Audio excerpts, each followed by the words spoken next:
আমার কথাটা এই অংশটুকু যুবক যুবতীরা খুব ভালো করে শুনেন। দিনী বোন যাদের বয়স হায়েজ হয়ে গেছে, যাদের হায়েজ হয়েছে এখান থেকে শুরু করে সবাই যারা বালেগ হয়েছে আমরা ছেলেরা সবাই ভালো করে কথাটা শুনেন। বাংলাদেশে পিছন থেকে একটা নতুন সমস্যা রাইজ করতেছে। সমস্যাটা হচ্ছে এমনিতেই আমাদের ছেলে মেয়েদের মধ্যে হারাম সম্পর্ক ছিল।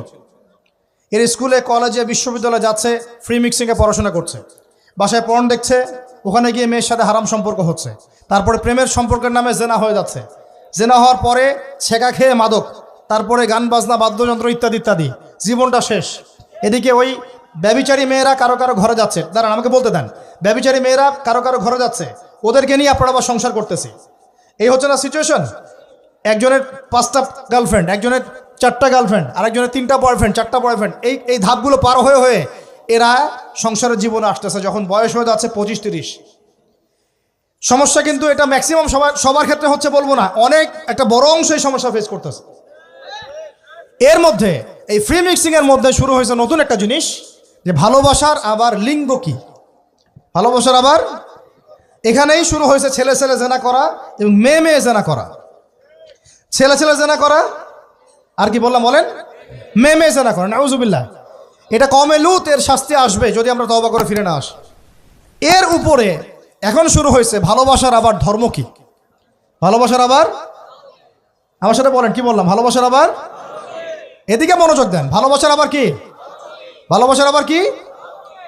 এই কথাটা এই স্লোগানটা দিয়ে কি করা হচ্ছে আপনারা শুনেন। অমুসলিম ছেলে মুসলিম মেয়ের সাথে প্রেম করতেছে, অমুসলিম ছেলে মুসলিম মেয়ের সাথে প্রেম করতেছে, বলতেছে ভালোবাসার আবার ধর্ম কি, তুমি আমি একে অপরকে মহব্বত করি, ভালোবাসি, এর মধ্যে ধর্ম আসবে কেন? বলছে তুমি আমার ধর্মে দীক্ষিত হয়ে যাও অথবা আমি তোমার ধর্ম কবুল করে মুসলমান হয়ে যাব। এই মিথ্যা কথাগুলো প্রলোভন দিয়ে এখানে ওখানে পার্কে নিয়ে গিয়ে চটপটে ফুচকা খাওয়ায়, কফি শপে নিয়ে গিয়ে এভাবে আস্তে আস্তে আস্তে আস্তে মেয়েদেরকে লাইনে নিয়ে আসতেছে। আনার পরে শোনেন, কথা আগে শুনেন, বুঝেন। আপনি ঠিক বললেও ঠিক, এটা না বললেও ঠিক, কারণ চলতেছে এটাই সমাজে। এখন কথা হচ্ছে, আমরা যদি আমাদের বোনদের ইজ্জতকে বাঁচাইতে চাই, এই বিষয়টা সম্পর্কে সচেতন থাকতে হবে।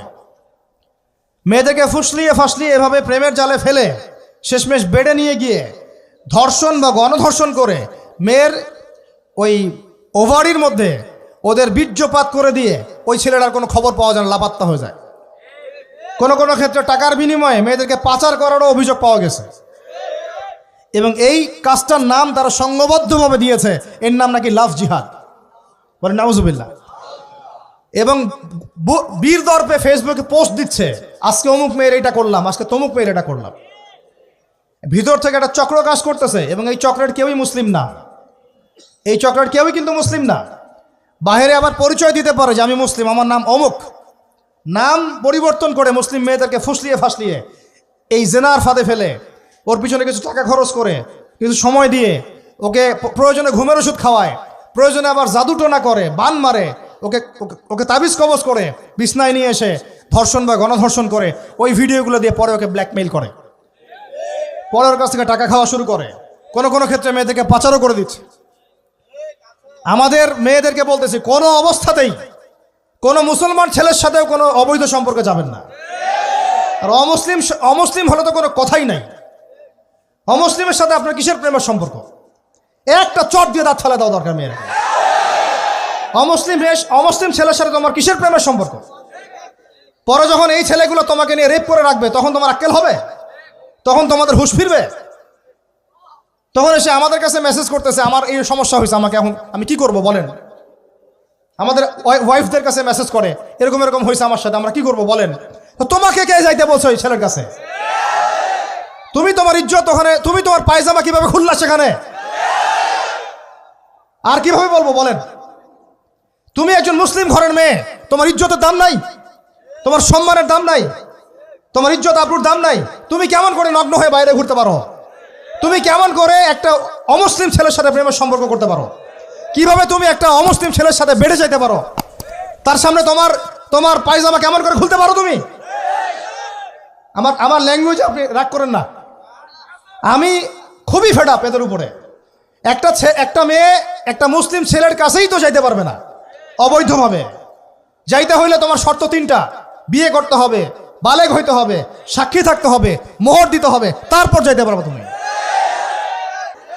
মুসলিম তো মুসলিম করতে এখন অমুসলিমদের সাথে প্রেম করা শুরু করছো।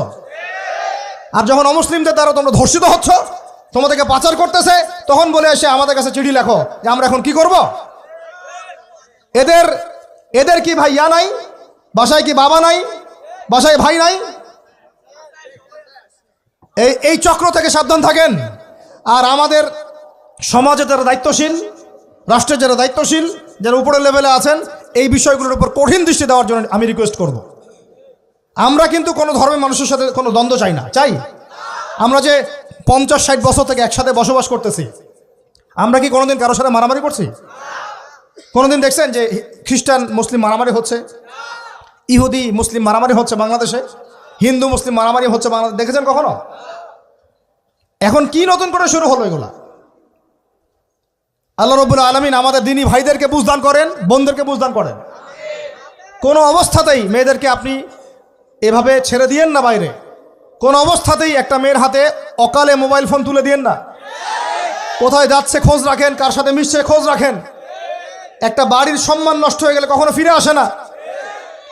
একটা মেয়েকে অপহরণ করেছিল রাজা দাহির, মুসলিম মেয়েকে। সেই ইজ্জতের বদলা নেওয়ার জন্যে 17 জন ঘোড়সাওয়ার নিয়ে, কতজন? মাত্র 17 জন ঘোড়সাওয়ার নিয়ে মোহাম্মদ বিন কাসিম এই সিন্ধুর রাজা দাহিরকে আক্রমণ করে ওই জায়গায় পরাজিত করেছিল। একটা মেয়েকে নিয়ে এই ঘটনা ঘটেছিল। আমাদের বোনের ইজ্জতের এত বড় দাম। একজন নারী, শোনেন, একজন নারী বনু কাইনুকার বাজারে গিয়েছিলেন তার প্রয়োজনে। ইহুদি তার শ্লীলতাহানি করেছে, তার সতর খুলে দিয়েছিল একজন ইহুদি। এটা দেখে একজন মুসলিম ভাই সেখানে থাকতে না পারে ওই ইহুদির গর্দান নামিয়ে দেয়। এই ইস্যুকে কেন্দ্র করে ইহুদিরা মিলে ওই ভাইকে শহীদ করে। তখন ওই বাজারে ওই ভাই ছাড়া আর কেউ ছিল না, একজনই ভাই ছিল। এরপরে এই মামলা আসলো নবীর দরবারে সাল্লাল্লাহু আলাইহি ওয়াসাল্লাম। এটা মদিনার ঘটনা। নবী সাল্লাল্লাহু আলাইহি ওয়াসাল্লাম ওই সাহাবীকে তো দোষারোপ করেনই নাই, ওই সাহাবীকে দোষারোপ করেন নাই, বরং নিজে বর্ম পরে অন্য সাহাবীদেরকে বলেছেন তোমরা বের হও, আমরা বনু কাইনুকা আক্রমণ করবো, ওকে এখান থেকে বের করে দেব। একজন দিনী বোনের ইজ্জতের বদলা নেওয়ার জন্য পুরো বনু কাইনুকার ইহুদিদের সাথে যুদ্ধ হয়েছে। আর আমাদের বোনরা স্বেচ্ছায় ইজ্জত বিলি দিচ্ছ। তোমরা হচ্ছে মাটির তলে চলে যাও, তোমাদের বেঁচে থাকার চেয়ে মাটির তলে চলে যাও। তোমরা নিজেরা স্বেচ্ছায় ইজ্জতের বিসর্জন দিচ্ছ। আমি ইয়াং ছেলেপেলেদেরকে বলছি, ভাই, আমরা আসছি আল্লাহর ইবাদত করতে, এখানে আল্লাহর দিনকে জিন্দা করতে, আল্লাহর দিনকে সমাজে কায়েম করতে। জিনার সাথে আমাদের কি সম্পর্ক থাকতে পারে? পর্নের সাথে আমার আপনার কি সম্পর্ক থাকতে পারে? আপনার আমার এরকম হারাম সম্পর্কের সাথে কি সম্পর্ক থাকতে পারে? এগুলো কোনো অবস্থাতে আমরা ধার কাছে যাবো না ইনশাআল্লাহ। আল্লাহ রাব্বুল আলামিন আমাদের ভাইদেরকে বুঝদান করেন, বোনদেরকে বুঝদান করেন। আমি যা বলেছি আমাকে আমল করার তৌফিক দান করেন, আপনাদের সবাইকে আমল করার তৌফিক দান করেন।